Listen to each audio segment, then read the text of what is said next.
Eleanor Grayson sat at the kitchen table, her hands folded neatly over a cup of chamomile tea, the steam curling upward like a whispered secret. At 78, her fingers bore the delicate tremors of age, but her eyes sharp, hazel, and unyielding betrayed a mind that refused to soften. The house around her creaked with memories, each groan of the floorboards a reminder of the life she'd built here with Harold, her husband of 50 years. The walls, painted a soft cream, held photographs of their children, their grandchildren, and the vacations they'd taken to places now faded in her mind but vivid in her heart. This was her sanctuary, her legacy, her home. But Harold was gone now, taken by a heart attack 2 years prior, leaving Eleanor to navigate a world that felt too large and too quiet. She'd learned to fill the silence with routines, morning walks through the garden, afternoons spent knitting scarves for the local shelter, evenings with a book by the fireplace. The house, a modest 2-story colonial in the heart of Willow Creek, was her constant, her anchor. It was also, she'd recently insured, entirely hers again. The trouble began 3 months ago, when her son, Michael, 45 and perpetually adrift, announced he was moving back in. Just for a while, Ma, he'd said, his voice carrying that boyish charm that had always gotten him out of trouble. Eleanor hadn't minded at first. Michael was her youngest, her soft spot, the one who'd always needed a little extra guidance. He'd lost his job as a car salesman. His marriage had unraveled, and his apartment lease had expired. The house was too big for one person anyway.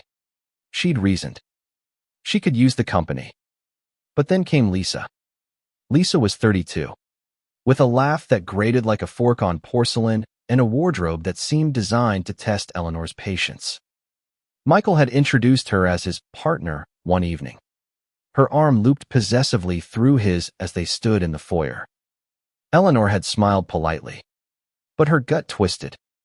Lisa's eyes roamed the house with a hunger that wasn't hard to read. She saw dollar signs in the oak staircase, the antique chandelier, the sprawling backyard.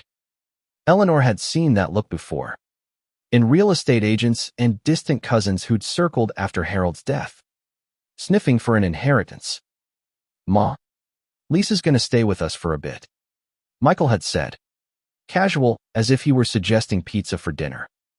Her place is being renovated, and she's got nowhere else to go. Eleanor's smile had tightened. For how long? Oh, not long, Lisa chimed in, her voice syrupy. Just until things settle.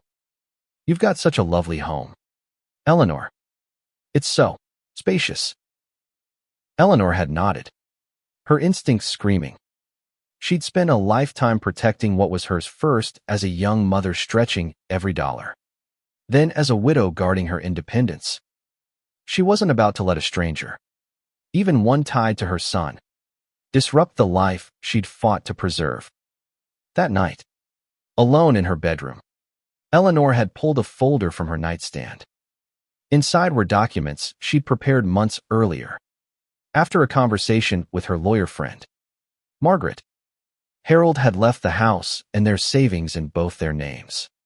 But Michael, as their only child still in Willow Creek, had been added to the title years ago as a precaution. Just in case, Harold had said. But Eleanor knew her son impulsive, trusting, easily swayed. She'd quietly transferred every asset back into her sole ownership, a process completed just weeks before Michael's return. The house, the savings, the investments, all hers. She hadn't told him. She hadn't needed to. Until now. The first signs of trouble came quickly. Lisa's belongings multiplied, a garish red couch in the living room, a collection of scented candles that overwhelmed the air, a treadmill that squeaked in the guest room. Michael, oblivious or unwilling to notice, spent his days tinkering in the garage or scrolling on his phone. Lisa, meanwhile, took to redecorating. She suggested painting the walls a trendy gray, replacing the oak dining table with something modern, and most gallingly turning the backyard into a party space. This place could be a real gem with some updates, Lisa said one morning, flipping through a home design magazine at the kitchen table. You could probably sell it for a fortune. Eleanor sipped her tea, her voice steady. This house isn't for sale, Lisa. Oh, I know, Lisa said quickly, her smile too wide.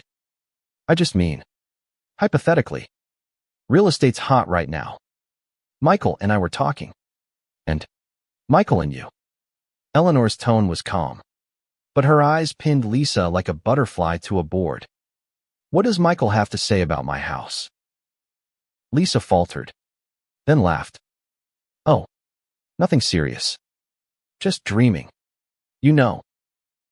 Eleanor didn't know, but she suspected, and suspicion was enough to keep her awake that night, listening to the muffled giggles from the guest room where Michael and Lisa slept. She thought of Harold, of the years they'd spent paying off this house, of the laughter that had once filled it. She thought of Michael, her boy, who'd always been too trusting. And she thought of Lisa, whose intentions were as clear as the polished granite countertops she'd suggested installing. The next morning, Eleanor called Margaret. I need to know my options, she said, her voice low. If things go south. Margaret, a sharp-witted attorney in her 60s, didn't mince words. You've already got the house in your name. Ellie, that's your trump card. If Michael or this girlfriend try anything selling, borrowing against it, Anathingiavi got full control. But you need to be clear with him. Set boundaries. And if you're worried, we can draft a formal lease or even an eviction notice. Eviction. Eleanor's heart sank. The word felt like a betrayal, a fracture in the bond she'd always shared with her son. But she couldn't ignore the unease gnawing at her. She thanked Margaret and hung up, her resolve hardening like the oak beams in her home. Over the next few weeks, Lisa's presence grew bolder. She invited friends over without asking, their laughter echoing late into the night. She rearranged Eleanor's china cabinet, claiming it was more practical. She even suggested Eleanor move to the smaller bedroom upstairs to free up space for a home office. Michael, caught in the middle, offered weak apologies but no resistance. She's just trying to help, Ma, he'd say, avoiding her eyes. Eleanor watched it all, her silence a shield. She'd spent decades learning to read people Harold's business partners, her children's teachers, the neighbors who smiled too sweetly. Lisa was no mystery. But Michael, her son, here there was the puzzle. Did he know what Lisa was doing? Was he complicit? Or just blind? One evening, as Eleanor sat knitting by the fireplace, Lisa breezed in with a stack of papers. Eleanor, Michael and I were thinking, she began, her tone rehearsed. This house is so big for one person. Have you ever considered a reverse mortgage? You could get some cash, travel a bit, enjoy yourself. Eleanor's needles paused. Enjoy myself, she repeated, her voice soft but edged with steel. Yeah, Lisa said, undeterred. It's just an idea. Michael thought it might be good for you. Michael thought. Eleanor's gaze flicked to her son, who stood in the doorway, shifting uncomfortably. Is that true, Michael? He hesitated, then nodded. Just something to think about, Ma. Eleanor set her knitting down, her hands steady despite the storm in her chest. She stood, her 5'2" frame somehow towering. This house is mine, she said, her voice clear and unwavering. Every brick, every shingle, every memory. I don't need a reverse mortgage, and I don't need suggestions about what to do with my home. Lisa's smile faltered. Michael opened his mouth, then closed it. The room was silent except for the crackle of the fire. That night, Eleanor lay awake, her mind racing. She'd protected her home once, transferring the assets to her name. But protection wasn't enough anymore. Lisa's words, Michael's silence, they were a warning. She needed a plan, not just to safeguard her home, but to save her son from himself. And so, in the quiet of her bedroom, with the moon casting shadows through the lace curtains, Eleanor began to strategize. Eleanor woke before dawn, the house still cloaked in the hush of early morning. She moved quietly, her slippers whispering against the hardwood as she made her way to the kitchen. The ritual of brewing coffee grounded her, the familiar drip of the machine a counterpoint to the chaos in her mind. She'd spent the night turning over Lisa's words, Michael's complicity, and the weight of what she needed to do.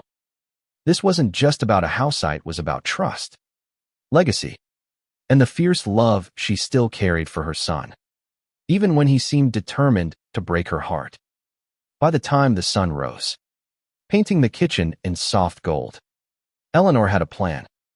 It wasn't elegant, but it was hers, born from years of navigating life's sharp edges.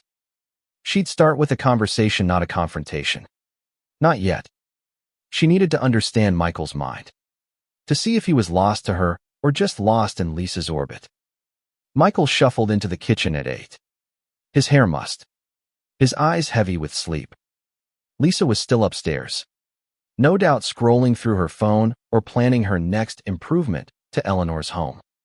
Eleanor poured him a cup of coffee, sliding it across the table with a smile that didn't reach her eyes. Morning, Ma, he mumbled, taking the mug. You're up early. Always am, she said, sitting across from him. Michael, we need to talk about the house.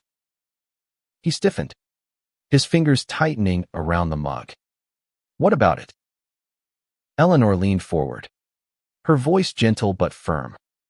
This is my home, Michael. Mine and your father's. We worked our whole lives for it. I need to know you understand that. He shifted, his gaze dropping to the table. I know, Ma. I'm not trying to take anything from you.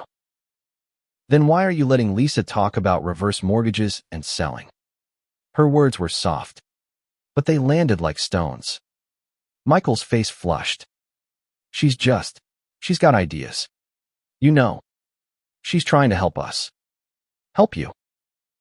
Help me. Eleanor's laugh was sharp, a sound she hadn't heard from herself in years. Michael, she's not here to help me. She's here for what she can get. And you're letting her. That's not fair, he said, his voice rising. Lisa cares about me. About us. She's not some gold digger.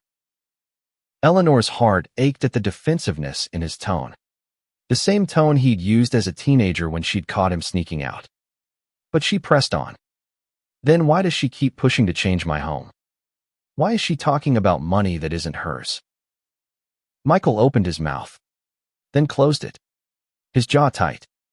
She's just trying to make things better. For all of us.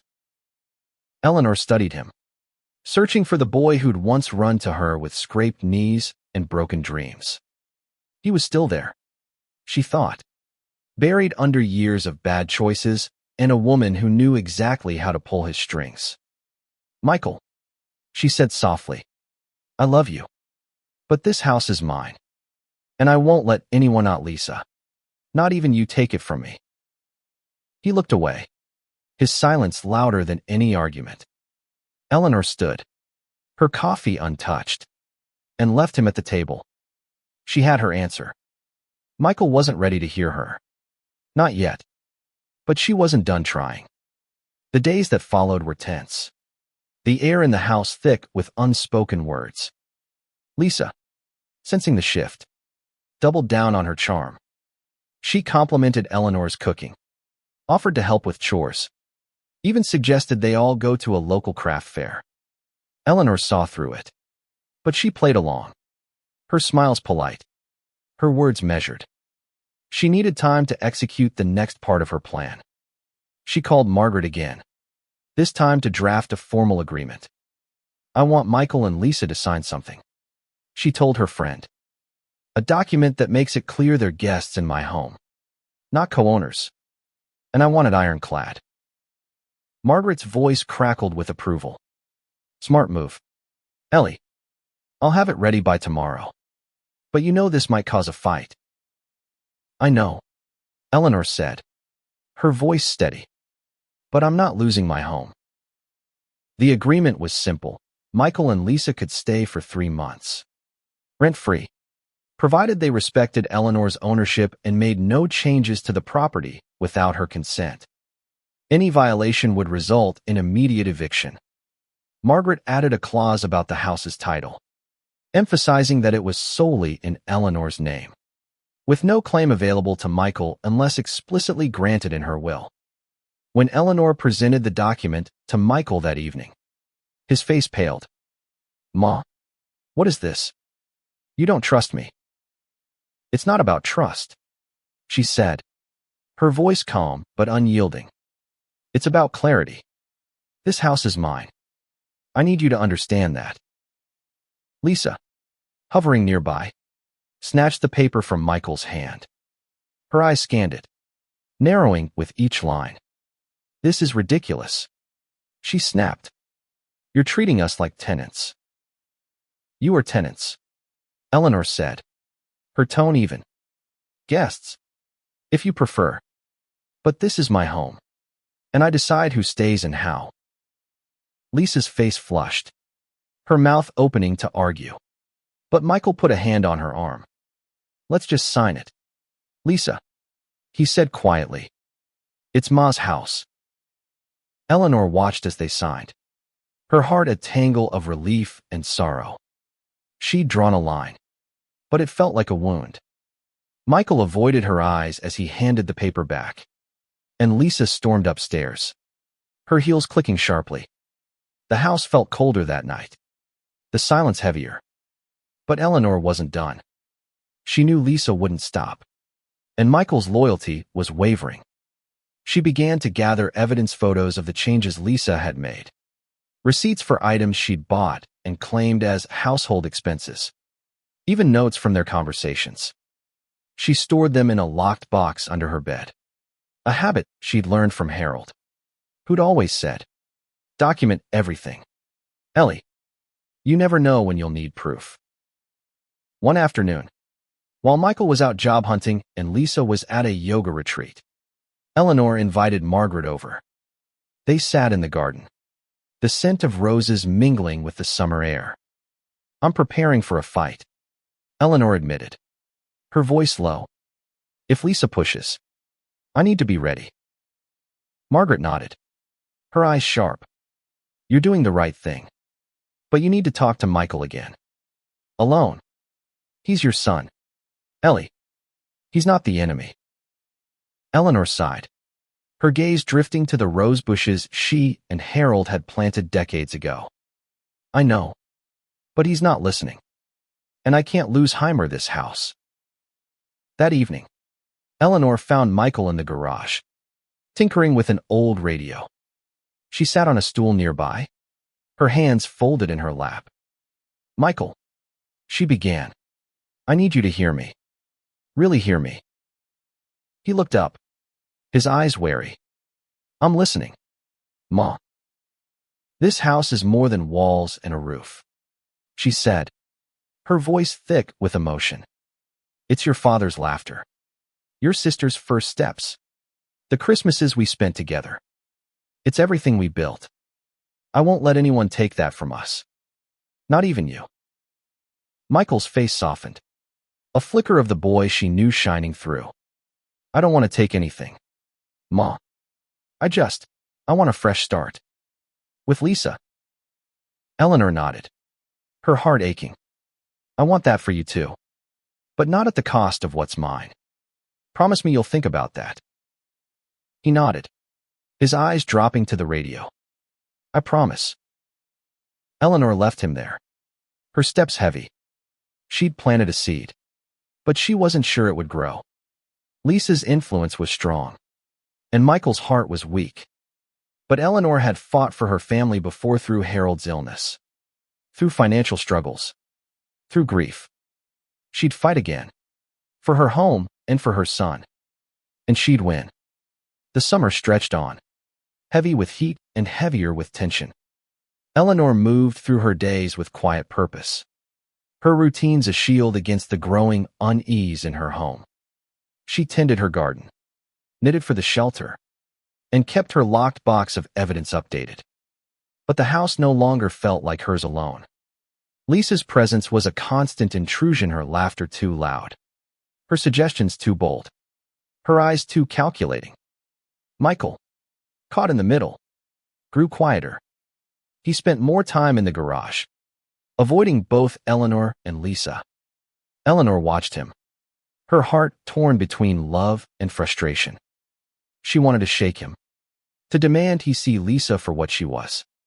But she knew pushing too hard could drive him further into Lisa's arms. So she waited, her patience a weapon honed by years of motherhood. Lisa, meanwhile, grew bolder. She began hosting girls' nights in the living room, her friends spilling wine on Eleanor's rug and rearranging furniture without asking. She ordered new curtains online, charging them to Michael's credit card but claiming they were for the house. Eleanor overheard her on the phone one evening, talking to a realtor about potential listings in Willow Creek. The words sent a chill down her spine. Eleanor confronted Lisa the next morning, catching her alone in the kitchen. "I heard you talking about selling this house," she said, her voice steady despite the anger simmering beneath. Lisa's eyes widened, but she recovered quickly, her smile saccharine. "Oh, Eleanor, you must have misunderstood. I was just chatting with a friend about the market. You know, general stuff." "I don't misunderstand," Eleanor said, her gaze unwavering. "This house is not for sale. Not now. Not ever." Lisa's smile faltered, but she shrugged. "Of course. It's your house, Eleanor." The words were right, but the tone was wrong, dripping with condescension. Eleanor let it go, but she added the incident to her locked box, along with a screenshot of the realtor's contact information she'd found on Lisa's phone, left carelessly on the counter. The turning point came a week later, when Eleanor returned from her morning walk to find a stranger in her living room. He was a man in his 50s, dressed in a cheap suit, measuring the walls with a tape measure. Lisa stood nearby, her arms crossed, a smug smile on her face. "What's going on?" Eleanor demanded, her voice cutting through the room. The man turned, startled. "Oh, I'm just taking some measurements. For a potential buyer." Eleanor's blood ran cold. "A buyer? For my house?" Lisa stepped forward, her tone breezy. "It's just a preliminary thing, Eleanor. Michael and I thought it'd be good to get an appraisal. You know, just to see what it's worth." Michael thought. Eleanor's eyes narrowed. "Where is he?" "He's out," Lisa said, waving a hand. "But he's on board. We just want to know our options." Eleanor turned to the man, her voice like ice. "Get out of my house. Now." He hesitated, glancing at Lisa, but Eleanor's stare was unrelenting.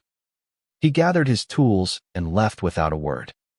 When the door closed, Eleanor faced Lisa, her hands trembling with rage. "You had no right," she said. "This is my home. You don't get to invite strangers in here, measuring it like it's yours to sell."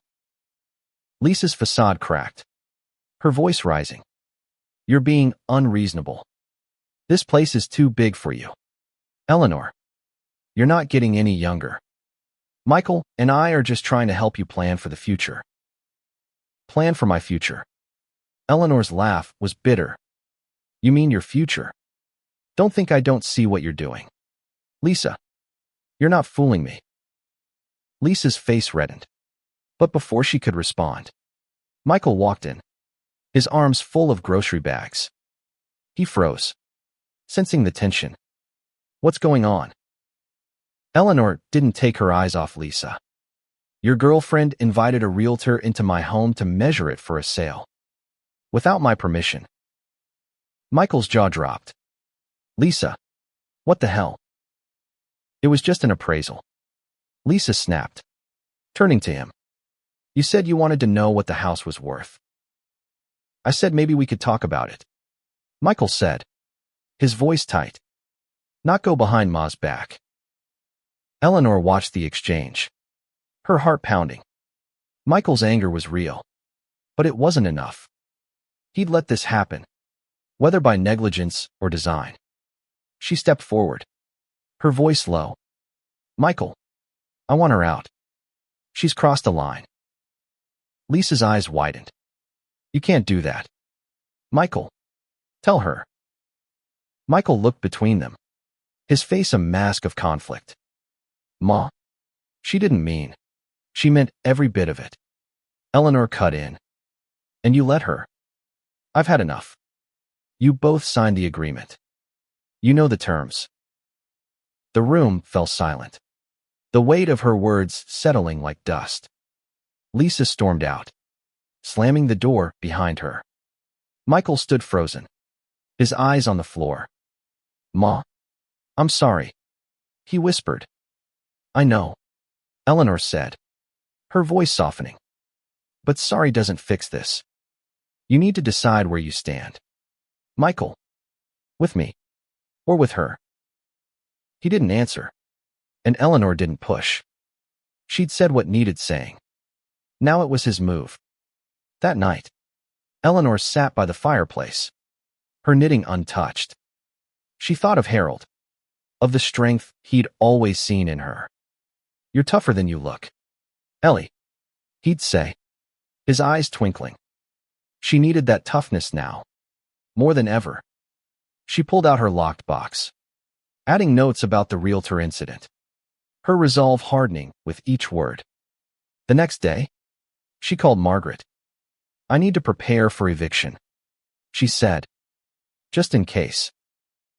Margaret didn't hesitate. I'll draft the notice. But talk to Michael first. Give him one more chance. Eleanor agreed, but her heart was heavy. She found Michael in the garden, staring at the rose bushes. Ma, he said before she could speak. I didn't know she'd do that. I swear. I believe you, Eleanor said, though doubt lingered. But you need to choose. Michael, this house, this family's worth more than her schemes. You know that. He nodded, his eyes wet. I'll talk to her. I'll make this right. Eleanor wanted to believe him, but as she walked back to the house, her hand brushed the key to her locked box, a reminder of the fight still ahead. She'd given Michael a chance. Now, she'd wait and watch. The house felt like a battlefield, each room charged with the ghosts of arguments and unspoken truths. Eleanor moved through her days with a quiet vigilance, her eyes catching every detail, Lisa's whispered phone calls, the new stack of real estate brochures on the coffee table, the way Michael avoided her gaze. She'd given him a chance to make things right, but the clock was ticking, and her patience was thinning. Lisa, undeterred by the confrontation, doubled down on her presence. She hosted another girls' night, this time with music so loud it rattled Eleanor's china. When Eleanor asked her to turn it down, Lisa rolled her eyes. It's just a little fun. Eleanor, you should try it sometime. The word stung, but Eleanor held her tongue, adding the incident to her locked box. She wasn't fighting for pride, she was fighting for her home. Michael, meanwhile, seemed caught in a fog. He promised to talk to Lisa, but days passed with no change. Eleanor watched him tinker in the garage, his shoulders slumped, his hands restless. She wanted to reach out, to pull him back to the boy who'd once trusted her implicitly. But trust was a two-way street, and Michael was standing on the other side. One evening, Eleanor overheard a conversation that confirmed her worst fears. She was in the hallway, heading to bed, when Lisa's voice drifted from the guest room. "Michael, we could sell this place and start over somewhere new. Just us. Your mom doesn't need all this space." Eleanor froze, her heart pounding. She waited for Michael's response, praying he'd push back. But his voice was soft, uncertain. "I don't know, Lisa. It's her house. She loves it. She's old." "Michael," Lisa said, her tone sharp. "She can't live here forever. We could use the money. Think about a fresh start. No baggage." Eleanor's hands clenched, her nails biting into her palms. She wanted to storm in, to throw Lisa out herself. But she forced herself to stay calm, to retreat to her room and add the conversation to her notes. Evidence. She reminded herself. She needed proof, not just anger. The next morning, she called Margaret. "It's time," she said, her voice steady. "Send the eviction notice." Margaret sighed. "You sure, Ellie? This'll change things with Michael." "I know," Eleanor said, her throat tight. "But I can't let her destroy what I've built. And I can't let Michael be part of it." The notice arrived the next day. A crisp document outlining the terms. Lisa had 30 days to vacate. Eleanor handed it to Michael first. Her eyes locked on his. "This is for Lisa," she said.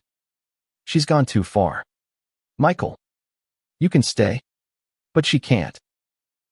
Michael's face crumpled, a mix of shock and guilt. "Ma, you don't have to do this."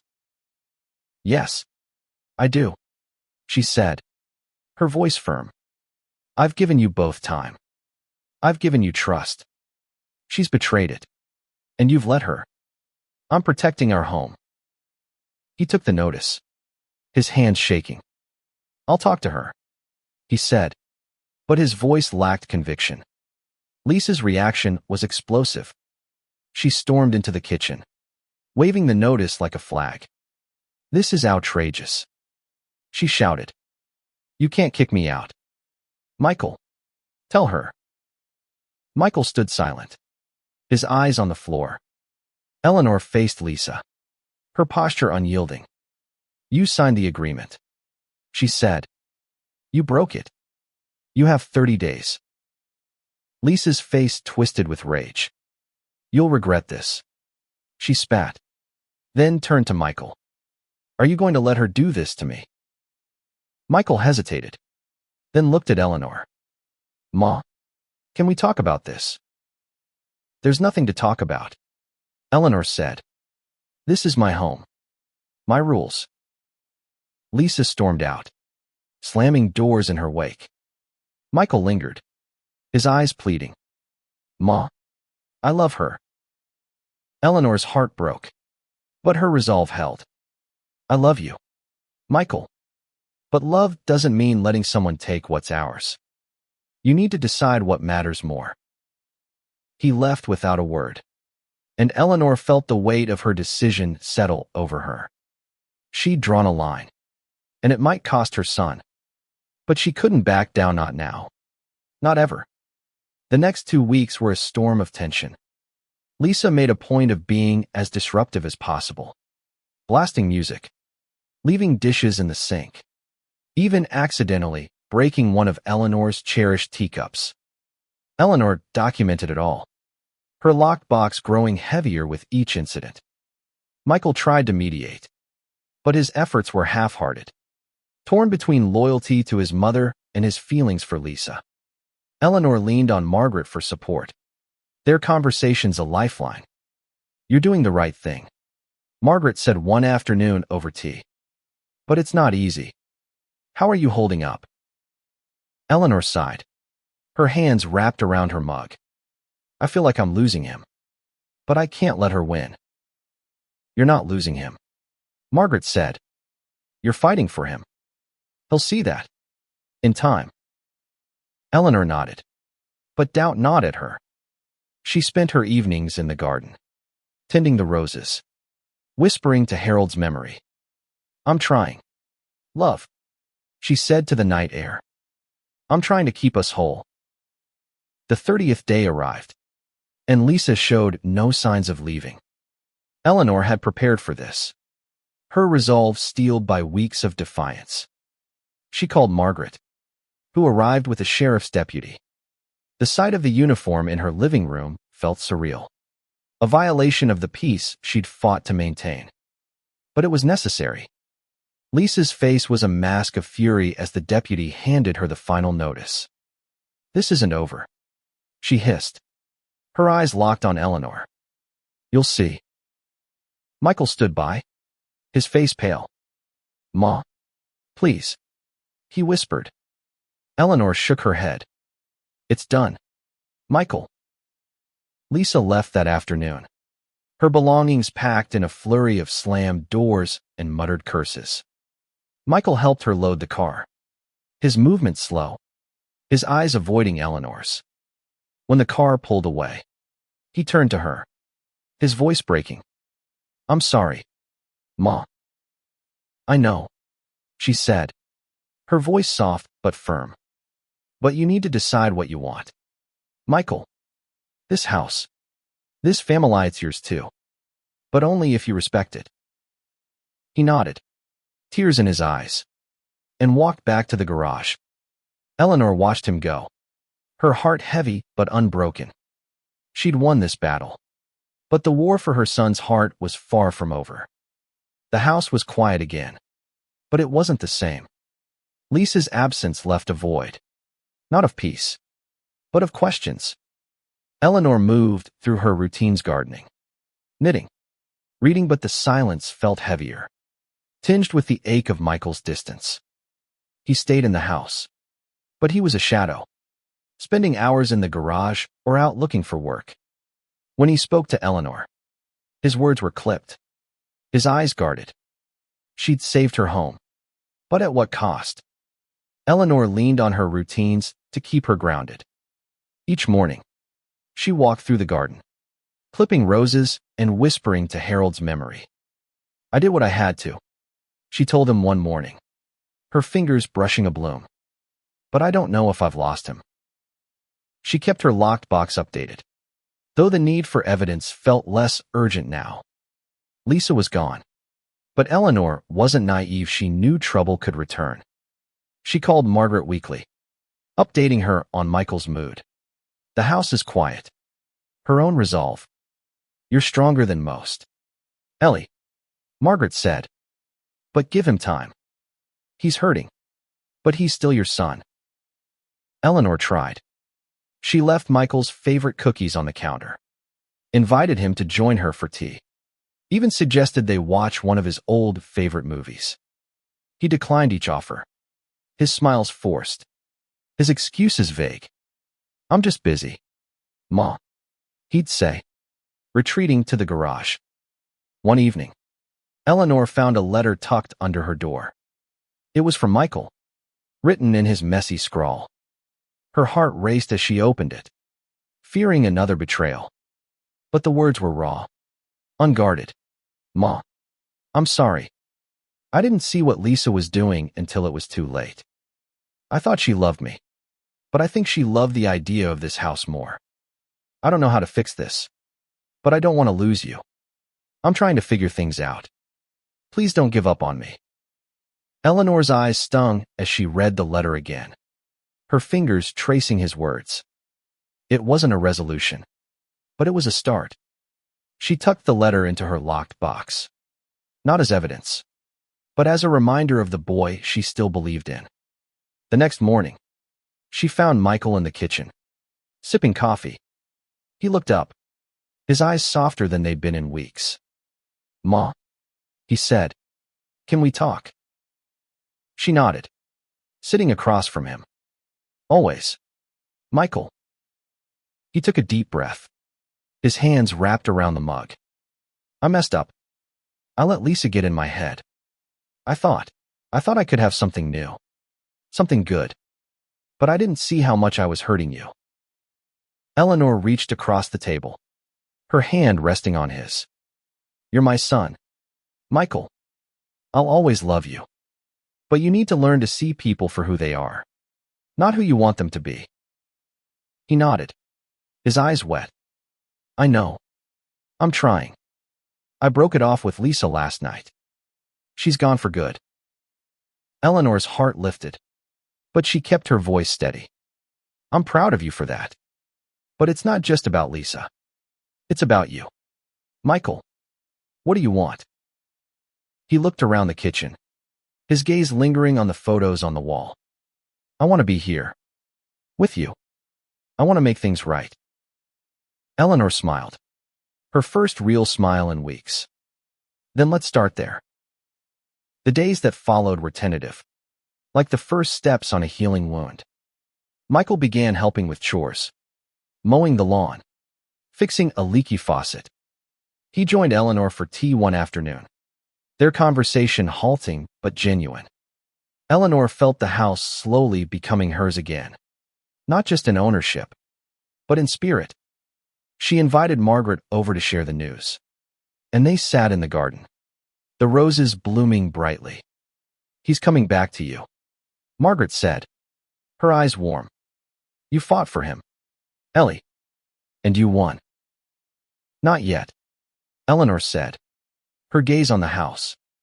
But I'm getting there. She began to teach Michael about the house's history, sharing stories of Harold's quirks, the Christmases they'd spent together, the struggles they'd overcome. She showed him the mortgage papers, paid off decades ago, and the legal documents that kept the house in her name. This is our legacy, she told him. Yours too. One day. But only if you respect it. Michael listened, his eyes attentive, his questions earnest. Eleanor saw glimmers of the boy she'd raised, the man she hoped he could become. She knew it wouldn't be easy trust. Once broken, took time to rebuild. But she was patient, and she was strong. One evening, as they sat by the fireplace, Michael turned to her. Ma, I'm thinking about going back to school. Maybe learning a trade. Something stable. Eleanor's heart swelled. That's a good start. Michael, I'll support you. Whatever you choose. He smiled. A real smile. And for the first time in months, the house felt whole again. Eleanor knew the road ahead would have its bumps, Michael's impulsiveness, her own stubbornness, but they were family. And family fought through. As she went to bed that night, Eleanor paused at the photos on the wall, her fingers brushing Harold's face.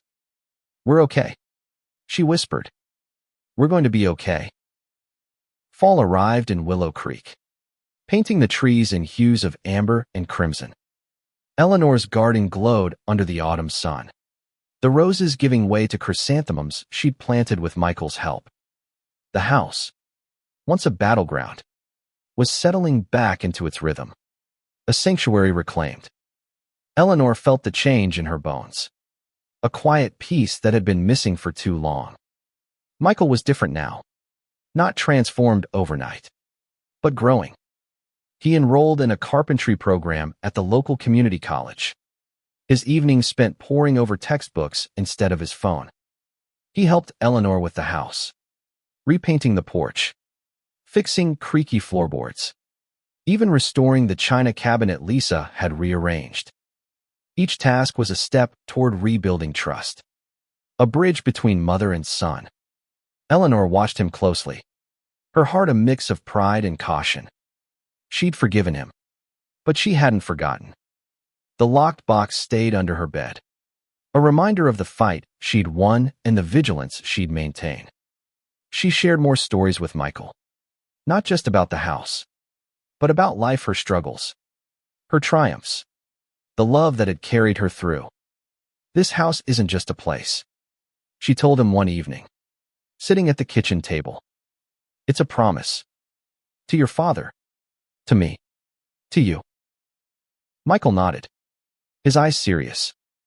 I get it now, Ma. I didn't before. But I do now. Eleanor smiled, her hand resting on his. That's all I ever wanted. The community noticed the change too. Neighbors stopped by with casseroles, commenting on how good the house looked, how nice it was to see Michael helping out. Margaret became a regular visitor, her sharp wit a comfort to Eleanor. You've got your son back, she said one afternoon, sipping tea in the garden. And you've got your home. That's no small thing. It's everything, Eleanor said, her gaze on the roses. But it's not over. It's never really over. She was right. A month later, Lisa sent a letter, her tone dripping with false sweetness.